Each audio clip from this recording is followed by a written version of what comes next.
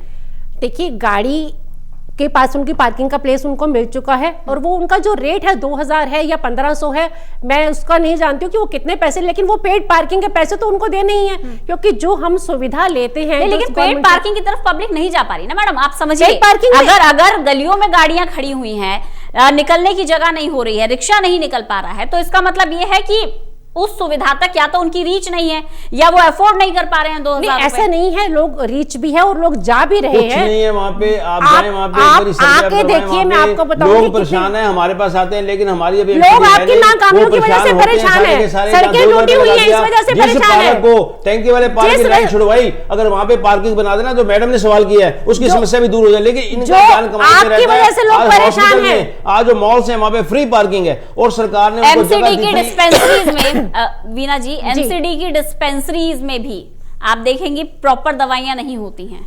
कौन जिम्मेदार है उसकी? अकाउंटेबिलिटी किसकी बनती है? पिछले जब से कोविड का समय आया, हमारी एमसीडी की डिस्पेंसरी में लगातार वैक्सीनेशन सेंटर वही बना हुआ है और लगातार वहां वैक्सीनेशन हो रहा है। ये तो प्रधानमंत्री जी की सूझबूझ है कि उन्होंने फ्री वैक्सीनेशन कराया और वो पूरी एमसीडी की डिस्पेंसरीज में लग रहा है और पूरी अच्छी व्यवस्था के साथ वहां सारे काम हो रहे हैं। जीरो व्यवस्था, आयरन और पैरासिटामोल की गोली के अलावा कुछ मिलता नहीं है। आप तो शोर मचा रहे थे, आप तो कह रहे थे मोदी जी ने वैक्सीन बेच दी और बात करते हैं वीना जी, सवाल ये है, तो स्वच्छ दिल्ली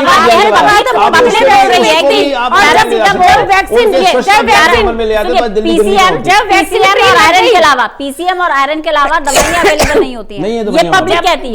जब वैक्सीन लग गई तो आपने बोर्ड लगवा दिए, जी वैक्सीन लग गई क्या? आप तो फ्री की, आपने बोर्ड लगवाए थे, आपने बोर्ड आप ही करते हो। सर्वोदय स्कूल रमेश के अंदर आज भी वैक्सीनेशन, अगर आपको आज तक नहीं लगा, आज तक नहीं लगा संदीप जी, अगर आपको ये पता है, अगर आपको ये पता है, मेरी बात सुनिए, एक सेकंड रमेश, अगर आपको ये पता है कि एमसीडी की डिस्पेंसरी में दवाइयां नहीं है तो आप क्यों नहीं उपलब्ध करवा रहे? मेरी बात सुनिए, आप ये लड़ाई है, आप बिल्कुल सही कह रहे हो कि एमसीडी में दवाइयां नहीं है, वो उपलब्ध करवा दे और वो दवाइयां जो है ना हमारे वहाँ पे कुछ समाज सेवक उपलब्ध करवाते हैं। दूसरा, एमसीडी फेल हुई है, पब्लिक सर्विस रही है ना, वैक्सीनेशन से दूर भाग रहे हैं। पहले मेरी बात सुनिए, एमसीडी की डिस्पेंसरियां फेल हुई हैं, भी मोहल्ला क्लिनिक की जरूरत महसूस हुई, अगर एमसीडी की डिस्पेंसरी का काम करती तो मोहल्ला क्लिनिक बनाने नहीं पड़ते। इसीलिए मोहल्ला क्लिनिक बने तब एडवर्टाइजमेंट से थोड़ा सा फंड बचाकर आप दवाई का उपलब्ध करा दीजिए। जितनी एडवर्टाइजमेंट पब्लिसिटी से थोड़ा सा फंड बचा 6,500 मैंने आपको प्रोग्राम शुरू होने से पहले कहा था कि आप आपने तो एमसीडी का पैसा रोक के बैठे हो। मोहल्ला क्लिनिक की जरूरत नहीं पड़ती है, मोहल्ला क्लिनिक है सवाल उठाते हो और एडवर्टाइजमेंट की बात सवाल उठाते हो 6,500 करोड़ रुपए आपने उत्तरी दिल्ली नगर निगम का देना है, क्यों नहीं देते आप? सरकार के भरे रहते हैं। अरे दिल्ली से योगी का क्या मतलब है? वो एडवर्टाइजमेंट देखो लाखों करोड़ रुपए उसमें खर्च हो रहा है। अगर वो एडवर्टाइजमेंट का पैसा तो एमसीडी को दे देते, तो शायद इनका भला हो जाता। लेकिन शायद केंद्र सरकार को भी अपने सरकार भी इनको पैसा नहीं देती। मुद्दे पे रहिए सर, मैंने आपसे प्रोग्राम शुरू होने से पहले रिक्वेस्ट की थी, प्लीज आप मुद्दे पर रहिएगा। और क्या आप सीएम योगी से कंपटीशन में हैं? क्या सीएम योगी के इतने एडवर्टाइजमेंट है तो हमारा एडवर्टाइजमेंट की बात मैंने वही बताया, आप मुद्दे पर आइए। बात ही कर रहा हूँ। कुछ करा ही नहीं दिल्ली में, जब से दिल्ली की सरकार आई उन्होंने दिल्ली में करा क्या? की एडवर्टाइजमेंट पैसा दिल्ली नगर निगम को दे देते, लेकिन केंद्र सरकार को भी दिल्ली नगर निगम के आपकी सरकार ने किया क्या? बिल्कुल भरोसा नहीं है। आपकी केंद्र सरकार को यहाँ पे भरोसा नहीं है। और पिछली बार सारे साफ कर दिए थे, नए चेहरे ले आए थे, लेकिन दिल्ली की जनता ने मन बना लिया है इस वक्त झाड़ू फिरने वाला है और बीजेपी के पास हटने वाले हैं और एमसीडी दिल्ली सरकार को बचाने वाली है। उससे काम ये अच्छा ठीक है सर, जनता आप पर क्यों विश्वास करे? आपको मौका क्यों? मैं आऊंगी मैडम आपके पास। जनता आप पर क्यों विश्वास करे, क्यों आपको मौका दे? क्या रोड मैप है आपके पास? बिल्कुल आपने सही कहा कि जनता हम पर क्यों विश्वास करे। आज जनता हम पर इसलिए विश्वास करे क्योंकि आज जो है दिल्ली के स्कूल हमने बहुत बढ़िया कर दिए हैं और वहाँ पे नए कमरे उन स्कूलों में बनाकर आज शिक्षा का स्तर हम बहुत ऊंचा ले चुके हैं। इसलिए जनता हम पे भरोसा करे। दूसरा, जनता हम पे भरोसा करे क्योंकि आज दिल्ली के जो हॉस्पिटल जितने भी हैं वहाँ पे जो दवाइयाँ लिखी जाती हैं वो वहाँ पे दवाइयाँ अवेलेबल हैं। इससे जनता हम पे भरोसा करे। जनता हम पे इससे भरोसा करे क्योंकि पीडब्ल्यूडी डिपार्टमेंट बिल्कुल सक्षम है। भरोसा करे क्योंकि दिल्ली का जो बजट है वो 30,000 करोड़ से 8,000 करोड़ में हमने पहुंचा दिया, क्योंकि दिल्ली सरकार की नीयत साफ है और वही नीयत साफ एमसीडी में भी हो जाएगी। इससे जनता पे भरोसा करें। आप अपना 5 साल का बताइए, आगे 5 साल के लिए क्या योजना है? प्लीज 5 साल पहले आप अपने अगले 5 साल की योजना बताइए। आप जनता के बीच में किन मुद्दों पर वोट लेने जा रही हैं? हमने तो अपने केंद्र सरकार के माध्यम से विभिन्न कैंप लगवाए, आधार कार्ड सेंटर बनवाया मैंने रमेश नगर के अंदर, 3 मशीनें। आप आगे क्या करेंगी ये बताइए। मैं पहले संजीव जी की बात का जवाब दूंगी कि जो शराब की दुकानें आप पूरे क्षेत्र में खोल रहे हैं, पूरे क्षेत्र में खोल रहे हैं, उसका ऊपर जनता की जल्दी से बताइए। हमारे प्रधानमंत्री जी हैं, हमारे प्रधानमंत्री जी हैं जिन्होंने जनधन खाता खोले, जिन्होंने जनधन खाता खोले। मेरे पास समय बहुत कम है सर, प्लीज समय बहुत आप जवाब क्या देंगे? दुकान का जवाब प्लीज मैं जवाब दिया, आप परिवार की पता साल में किन मुद्दों को लेकर आप जनता के बीच में जा रही? जल्दी से मैडम 10 सेकंड प्लीज। पहले थी 800 में, जनता की भलाई के लिए काम करते हैं, जनता की भलाई के लिए करते रहेंगे। विचारधारा की पार्टी हमारी, हम विचारधारा की पार्टी से जुड़े हैं। 3,000 करोड़ इकट्ठा होता था, आज 10,000 करोड़ इकट्ठा हो रहा है। समाज के अंतिम व्यक्ति तक कैसे उसको फायदा पहुंचे इनकी थी। चलिए बहुत शुक्रिया। तो रमेश नगर की जनता एक बार फिर से तैयार हो चुकी है क्योंकि चुनावी नगर निगम के लिए वोटिंग का वक्त आ गया है। रमेश नगर की जनता पूरी तरह से तैयार है। वोट की समस्याएं एक बार फिर से जनता के सामने है। उन्हीं समस्याओं के समाधान के लिए अपने प्रत्याशी का चुनाव रमेश नगर की जनता को करना है। तो हर वार्ड की समस्या से हम आपको लगातार रूबरू करवाते हैं। हर वार्ड में क्या क्या समस्याएं हैं, उनका समाधान क्या हो सकता है, फीडबैक क्या है, तमाम मुद्दों पर आपसे पहले रायशुमारी करते हैं, आपके प्रतिनिधि बनकर सवाल पूछते हैं और जो हमारे साथ जुड़ते हैं हमारे राजनीतिक दल, हमारे राजनीतिक दलों के प्रतिनिधि, वो बताते हैं आपको कि उनका रोड मैप क्या है। अब फैसला आपको करना है कि किस पर आपको विश्वास करना है।